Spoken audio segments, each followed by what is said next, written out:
Hi guys, আসসালামু আলাইকুম। Welcome back to my channel. আজকে আমি সজনার ডাঁটা রান্না করব। খুবই মজাদার এবং খুবই হেলদি একটা ভেজিটেবল হচ্ছে এই সজনা। আজকে আমি যে রেসিপিটি শেয়ার করছি, আমি মনে করি এটা সজনার সবচাইতে স্পেশাল এবং সবচাইতে মজাদার একটা রেসিপি। তো প্রথমেই আমি সাদা এবং কালো সরিষা দুটো মিলে আধা টেবিল চামচ নিয়েছি এবং এটাকে আমি কয়েকবার ধুয়ে পানি দিয়ে ভিজিয়ে রাখবো। প্রায় 10 থেকে 15 মিনিট ভিজিয়ে রাখার পর আমি দুটো কাঁচামরিচ এবং একটু লবণ দিয়ে বেটে নেব। কালো সরিষার ঝাঁজটা একটু বেশি থাকে, তাই হলুদ সরিষা মিক্স করেছি এবং কাঁচামরিচ দিয়ে বেটে নেওয়ার কারণে তিতা ভাবটা অনেকটাই কমে যায়। আমি একটি প্যান বসিয়ে দিয়েছি চুলায় এবং এখানে 3 টেবিল চামচ মতো সয়াবিন তেল দিয়ে দিলাম এবং একটা মিডিয়াম সাইজের পেঁয়াজ কুচি দিয়ে দিয়েছি। পেঁয়াজগুলো হালকা ব্রাউন হয়ে আসলে আমি এখানে দিয়ে দেব আদা এবং রসুন বাটা 1 চা চামচ। সামান্য একটু পানি দিয়ে দিচ্ছি যাতে পুড়ে না যায়।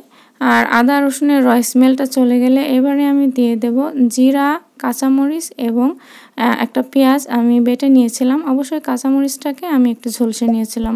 আমি এই রেসিপিটাতে অ্যাকচুয়ালি শুকনো মরিচের গুঁড়া একদমই ব্যবহার করব না। আমার এই তরকারির কালারটা সবুজ থাকলেই বেশি ভালো লাগে। হলুদের গুঁড়া দিয়ে দিচ্ছি আধা চা চামচেরও একটু কম এবং লবণ দিয়ে দিচ্ছি অ্যাজ পার টেস্ট। আপনারা চাইলে এখানে ধনিয়ার গুঁড়ি ইউজ করতে পারেন। আমি এখানে ধনিয়ার গুঁড়ি ব্যবহার করব না। সামান্য একটু পানি দিয়ে দিচ্ছি এবং মশলাটাকে খুব সুন্দরভাবে কষিয়ে নিব। তো মশলাটাকে কষিয়ে নেওয়ার পর এরপর যখন মশলা থেকে তেল উপরে উঠে আসবে, আমি এই পর্যায়ে অ্যাড করে দেব সজনে ডাঁটাগুলো। অ্যাকচুয়ালি এটা কিন্তু সজনে ডাঁটা না, এটাকে নাজনা ডাঁটা বলা হয়। সজনে ডাঁটা যদি এরকম মোটা হয়ে যায় সেটা আর খাওয়া যায় না। আর এই ডাঁটাটা মোটা হলেও কিন্তু খাওয়া যায়। আর এই ডাঁটাটা প্রায় 12 মাসই পাওয়া যায়, অর্থাৎ 12 মাসই প্রায় গাছে ধরে।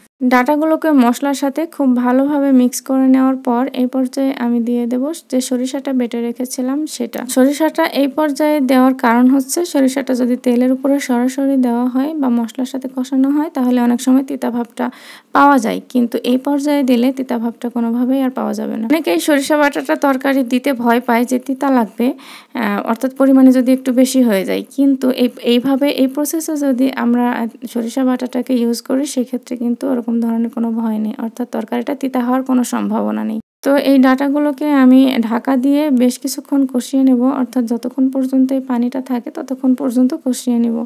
আর একইভাবে ঢাকাটা দিয়ে আমি কষাবো না, ঢাকাটা খুলে দেবো, আবারও একটু নাড়াচাড়া করে দেবো, আবারও ঢেকে দেবো। এইভাবে করে আমি প্রায় 5-7 মিনিটের মতো কষিয়ে নিলাম।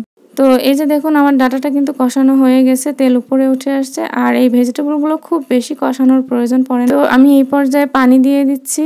এখানে আমি মশলা যে বেটে রেখেছিলাম তার পানিটা দিয়ে দিলাম এবং আমি আরও একটু পানি অ্যাড করে দেব, যেহেতু ভাতের সাথে খাবো তাই একটু ঝোল লাগবে। আর এই তরকারির ঝোলটা খেতে আমরা ভীষণই পছন্দ করি। এই ধরনের তরকারিগুলোর ঝোল যদি কম হয় আপনাদের ভাইয়া সত্যি খুব রাগ করে। অনেকেই আছেন যারা ডায়েট করেন অথচ এই সবজিগুলো খেতে চান, তারা কিন্তু খুবই কম পরিমাণ পানি দিয়ে জাস্ট সিদ্ধ হওয়ার মতো পানি দিয়ে আপনারা খেতে পারেন। তো এই পানিটা দেওয়ার পরে কিন্তু খুব বেশি সময় লাগবে না।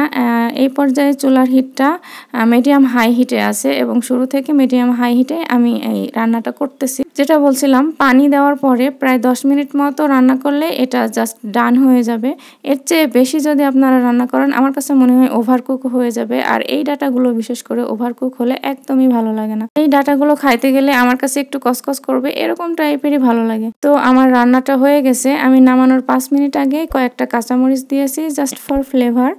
আর আমি এখানে কোনো রকমের জিরা গুঁড়ি ইউজ করব না। আমি আমার শাশুড়িকেও দেখেছি এই তরকারিটাতে কোনো ধরনের জিরা গুঁড়ি ইউজ করে না, এমনি এটা এতটাই মজা লাগে। আমি এরকম পরিমাণ গ্রেভি রাখলাম, আপনারা চাইলে এর থেকে কমও রাখতে পারেন। তো যদি ভিডিওটি ভালো লাগে অবশ্যই ফ্রেন্ডস এবং ফ্যামিলির সাথে শেয়ার করবেন। আবারও দেখা হবে। টিল দেন আল্লাহ হাফেজ।